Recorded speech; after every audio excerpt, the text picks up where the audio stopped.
misperceptions during menstruation, actually they're thinking they're worse, but when they see the data, they are not worse, they're actually quicker.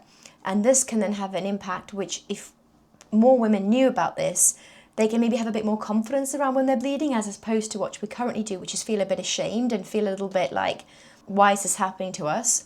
I'm on a mission, and this starts with research, because nowadays we have to know why we are saying what we are saying. There's so much noise on social media, especially when it comes to health, the latest trick, the latest gadget with our horses. We need to strip all that noise back. I'm on a mission to ask the question is, does our menstrual cycle affect our horse? Plain and simple, does it? Do you know the answer? If you do, comment below, save me hours of time, effort and struggle trying to figure this out. Because on a side note, I feel it. I feel that my menstrual cycle affects not only how I show up on a weekly basis, but also it has a direct impact on my horse. Not only my treatments as a chiropractor, but how I respond, how I think clearly. Some days I feel a bit more emotionally triggered. Other days I feel so friggin' super clear, like I can take on the world. Do you resonate? If you do, leave me a comment and let me know. Over the last 2 weeks, I have been researching. I feel like I'm back at uni days.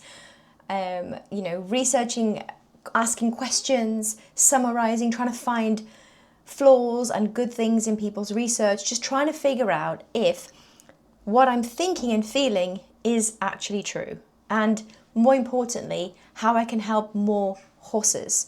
I believe that I can help more horses by helping more humans be better people, be better versions of themselves, because horses don't speak, horses use body language. So if our body is suffering, if our mind is suffering, if our hormones are unbalanced and all over the place, and you're working with a horse, your horse will be impacted. I don't know about you, but as a horse lover, that doesn't sit right with me. Research paper number 1 that I found, I'm going to read my screen because I can't memorize everything. They have said, so the title was History and Knowledge of the Menstrual Cycle Status and Hormonal Contraception Use in Female Equestrians. This was done in March 2022 by 3 great authors. I've actually emailed them because I want to interview them. I want to ask them more questions about their research. Frustratingly, I have to actually pay for the research paper, so I've requested the full access. In the meantime though, let me show you, or I suppose what I did is I highlighted the key areas in this research paper. So let me get my notes up. Okay, these were the key takeaways from the study. So you don't have to go and read it. You can listen to what I'm saying or go and read it yourself and make your own mind up. There was a high prevalence of hormonal contraception use. Now that's actually not a surprise. Myself, being in the equestrian industry now for over 35 years of my life, I've been on the pill from the age of 18 to the age of 28. So that's 10 years that I was on the contraceptive pill. I know many women have been on it much longer. These are what the stats found. 57% of female equestrian athletes used the HC combined pill to avoid bleeding because they had a competition coming up and they felt, you know what, I cannot have the embarrassment, the shame, the risk of bleeding and showing wearing white bloody jodhpurs. How would that make you feel? So they took the pill to avoid that, which I don't think is appropriate. I don't want women to go around being embarrassed, and I'm speaking from my heart here because as someone who suffered with painful periods, heavy periods, bloating, extreme heavy bleeding every single month, I know that feeling. The amount of times I'd have to get up from my seat on my period to check if I'm bleeding. And honestly, I still do it now, even though I'm so further on. And through lifestyle changes, I've managed to actually have a normal period for over 16 months. Really, really proud of myself there. I still get up if I'm out to just check my seat because it's happened on more than a handful of occasions where I've bled completely through. So what the study found is that performance is impacted. So this study looked at a group of women both on the contraceptive pill, but also women who have a regular menstrual cycle, and they compared both. So they looked at they measured and looked at things like how they would perform, how many errors they made, and stuff like that. And also knowledge on periods, like knowledge on each of their individual menstrual cycles. And I found this scary. This was my main takeaway from this, was that women are taking contraceptive pills, not actually because of their symptoms, but because they don't want it to prevent them from training and competing. And they also found that only 14% of the population that they reviewed and that they worked with knew actually average information about their period. 14%. So we are taking in medication, we are taking in something that is changing and messing up or playing around with our hormonal chemicals just so we can not miss a training session. We don't even know why we're doing it. We just know we don't want to bleed. We don't want to have that embarrassment or that link or that shame around it. And 14% out of the number population about menstruating. So this study, which isn't to do with equestrian females, because there's actually not much research out there, scary, there will be, I know there will. This paper was actually in Cyclists. It's 2025, so it's this year, January, and they looked at the spatial cognition fluctuate throughout the menstrual cycle, so how we fluctuate throughout the menstrual cycle, and they looked at how these potentially implicate females in sport. Really liked the study. Like, I got a lot from it. Again, we have to be careful because it's not replicable to the entire population, but it's a start. So they had around 448 participants. They had, again, women who have menstrual cycles, so they're bleeding every month, and women who were on contraception, which meant they actually either missed their cycle altogether or it was a controlled cycle based on when they stopped taking their pill. The key take-homes was this. Female athletes are thought to face a greater musculoskeletal injury risk at a certain cycle phase. Most theories focus on the biomechanics. For example, like from a science hormonal perspective, we know when we have changes in estrogen or lower progesterone, depending on what phase of our cycle we're on, has a direct link to things like ligament elasticity and even joint stability. So the study explores whether cognitive changes, things like attention, reaction time, so basically how receptive you are, how quick you are to react to something, fluctuate. Now, subjectively, I feel these. If you feel these, comment and let me know. But I've noticed a change in my reaction time. I noticed a change in my energy, my mood, maybe my motivation when I'm in a certain part of my cycle. I would only have gained that knowledge, or I've only gained that knowledge because I've taken the time to track my symptoms. And if you're new to this, don't think you're missing out. I am at level 36 in my life, and I've only been doing this last 2 years, and it's been a massive improvement in my life. So don't worry, you can start it as soon as you've started your period, or if you're thinking, God, I don't know where I am, even if you're in the perimenopausal phase, start tracking your symptoms. It'll start to give you a pattern, and that pattern you can help your body with simple lifestyle changes. So this study had 448 participants in it.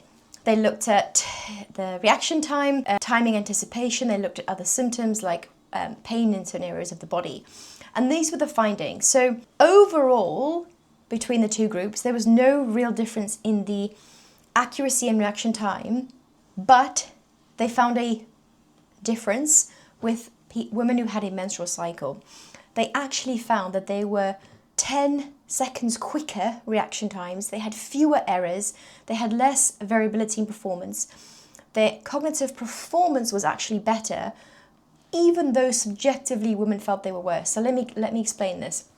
When we're bleeding, I also used to think this, because I'm bleeding blood, I'm losing blood, that I am going to be feeling lethargic, I'm not going to be feeling myself, my reaction time is going to be bigger, I'm going to make more errors, things like that.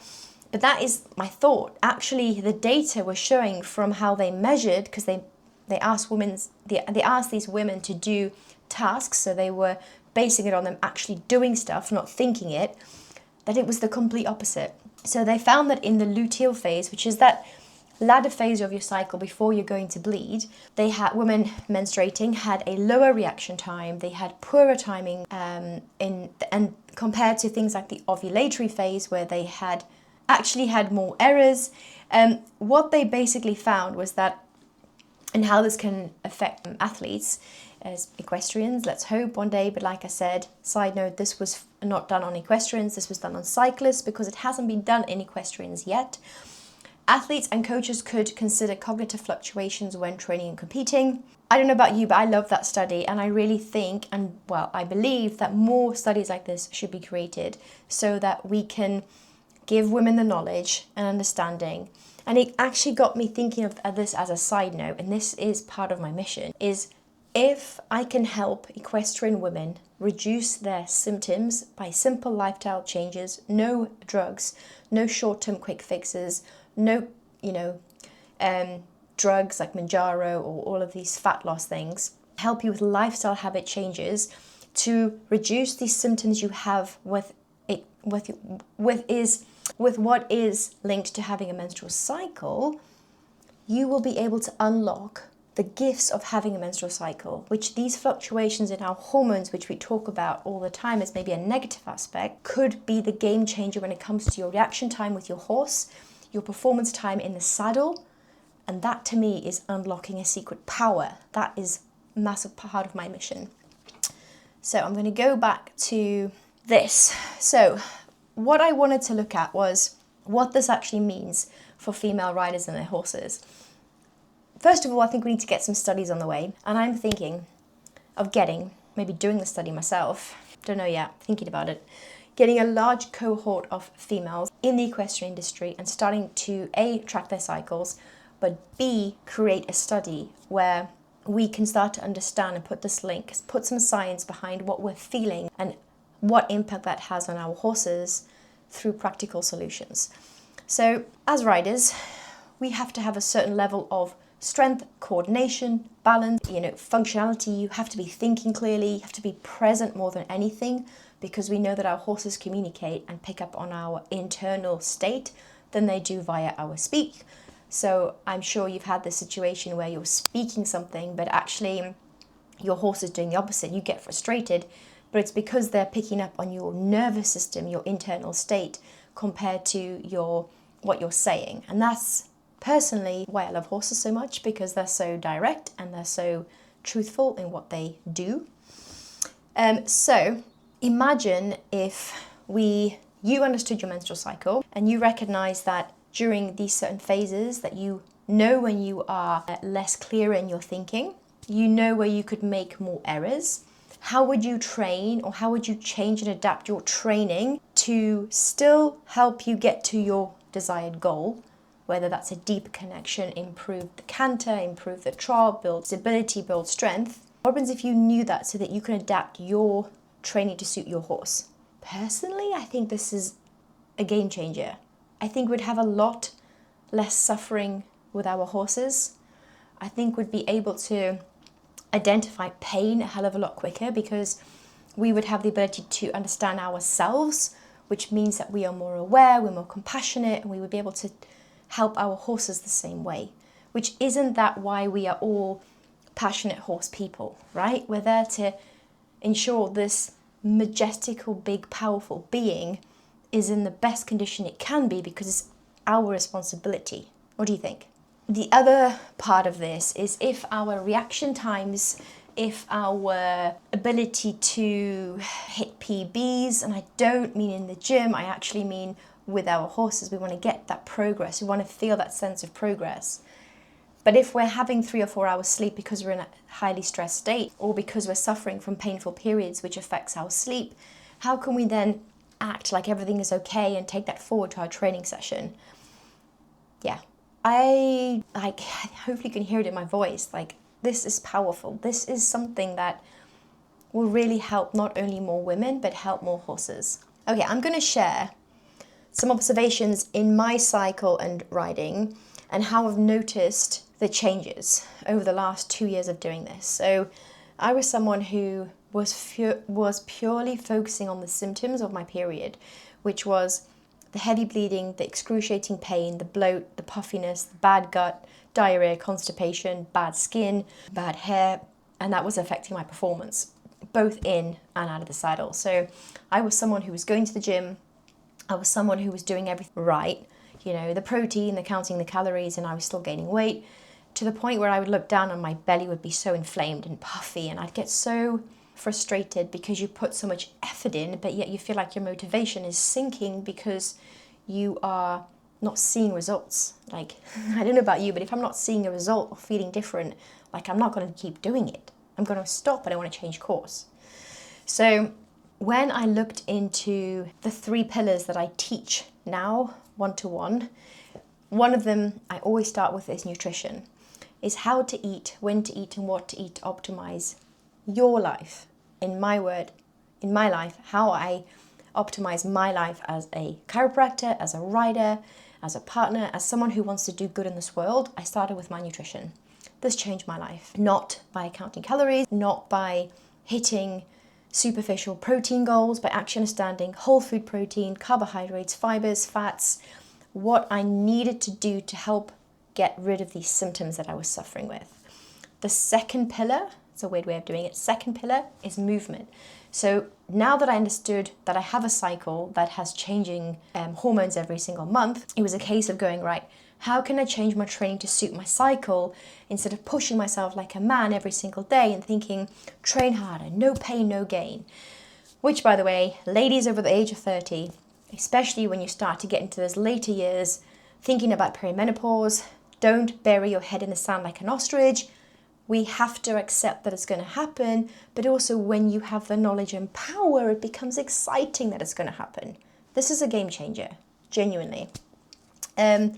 What I realized is that if I change my training to suit my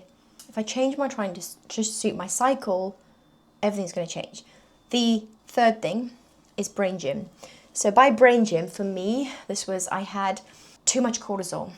I was relying on coffee. I was skipping breakfast, thinking that, you know, this was the way to do things, thinking that I need to lose weight, so don't eat as much. All of this was creating a seriously negative cycle and impact on my cortisol levels, which actually meant that I started to store body fat, which is so disheartening when you're putting so much effort in. Okay, let me know your thoughts on this episode. It's a little bit different, bringing some research into it. What else did I want to say? If you are struggling with some of the symptoms I have said, comment below, let me know if you want me to do any videos on my experiences of these symptoms that you might be suffering, let me know. And also, if you haven't already joined the Rider Code, which is a group on school, comment below, just type in Rider Code in Google and find me, come and join. We talk about female health, we talk about horses and how we can help our horses and be better people for our horses. Yeah, it's a great community and I'd love to see you there.